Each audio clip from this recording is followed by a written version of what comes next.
Hey everybody, it's Nate Charles. It's October 18th, 2025, and I'm back with another episode of the Rule of Law Brief. Yeah, it's No King's Day, and I want to take a moment tonight to celebrate something that I think deserves to be celebrated. As I'm recording this, the No King's Day protests are still underway across the country, and yet, at least here on the East Coast, I'm knocking on wood as I say this, but everything seems so far to have gone beautifully. Every report I've seen and everything I've witnessed myself today shows that people showed up. They showed up with conviction, with spirit, and with peace. That matters. That really matters. At the Lebanon rally, I was deeply moved. By my rough count, and I'll admit I wasn't keeping a close head count, but I'd say there was probably about 500 people there, maybe more. We were lined up along both sides of the sidewalks at Veterans Park, shoulder to shoulder, stretching down the block at the height of it. And the mood was jubilant, hopeful, determined. It reminded me of what real community feels like. I've been involved in politics in some way, shape, or form for quite a while, but today felt different. There was something deeply human about it. Neighbors, families, veterans, students, all standing together, not out of anger, but out of love for country and for principle. One of the most gratifying things for me personally was seeing people I've known for years, people I've never really talked politics with, standing there beside me, holding the same signs, chanting the same words. And that hit me, because I think a lot of us have been walking on eggshells these past few years, avoiding hard conversations, not wanting to find out that someone we care about is on the other side, or just not wanting to risk losing friendships because of the times we're living in. But today was a reminder that sometimes the people you thought might disagree with you actually believe in the same core things that you do. They just haven't had the chance or maybe the courage to say it out loud. And it's a beautiful thing when we finally do. As I was walking through the crowd today, checking with people, meeting others, making sure everyone was okay, I had a thought. A lot of well-meaning people have said to me over the years that they lament how divided we are, both in this country and around the world. And I understand that sentiment. It comes from a good place, from a longing to get back to a time when we could disagree about politics, but still agree on the basic tenets of what it means to be an American. And for much of our history, certainly over the last 20 or 30 years before Donald Trump took power, that was true to a much greater degree. But I think there's a danger in framing the issues that way and saying that we are divided, because we're not really divided, at least not in the way that those words suggest. This country was born out of disagreement. In the 1780s, when we created the Constitution, there was intense debate. What should be in it, what shouldn't, what powers the government should have, and what limits it must obey. The Federalist Papers and the Anti-Federalist Papers are the written record of those arguments. But we did settle on a Constitution, and it's not a long document. It's 4 sheets of parchment. It's a remarkably concise statement of what it means to be an American and what our government can and cannot do. Over the next 250 years, we united around those principles. We fought and bled and struggled to uphold them. The Constitution remains the bedrock of what America is and aspires to be. So when people say we're divided, I don't think that's quite right. The real divide isn't between Americans who disagree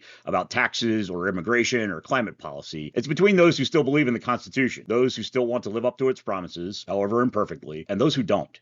There's one group that's trying to stay true to the standards laid out in that document and the Bill of Rights that we appended to it. And there's another group that would rather abandon those standards, that's more comfortable in a world where power and identity matter more than principle, where authority comes from those who look like them, think like them, and hate like them. We are united, and we always have been, by the ideals in that Constitution. The difference is that some of us are trying to preserve that unity, and others are trying to undo it. And I think that's what today's rally made very clear, at least to me. Because the people I met today weren't some monolithic block of liberals. They weren't all Democrats. I'm not even a Democrat. I'm an independent, and I used to be a Republican. What I saw today was a truly diverse gathering of Americans who share one thing in common: a determination to stay on the path that was set for us 250 years ago. And after today, I'm slightly more sanguine that we're going to be able to do that. So I want to say thank you to everyone who came out today, and especially to the organizers in Lebanon, Michael Schroeder and his team, the same crew behind the Mondays with Muser rallies. You did something really special. You gave our town a place to stand together, and I'm very grateful for that. And to those of you I finally got to meet in person after months or even years of messages, emails, or Substack comments,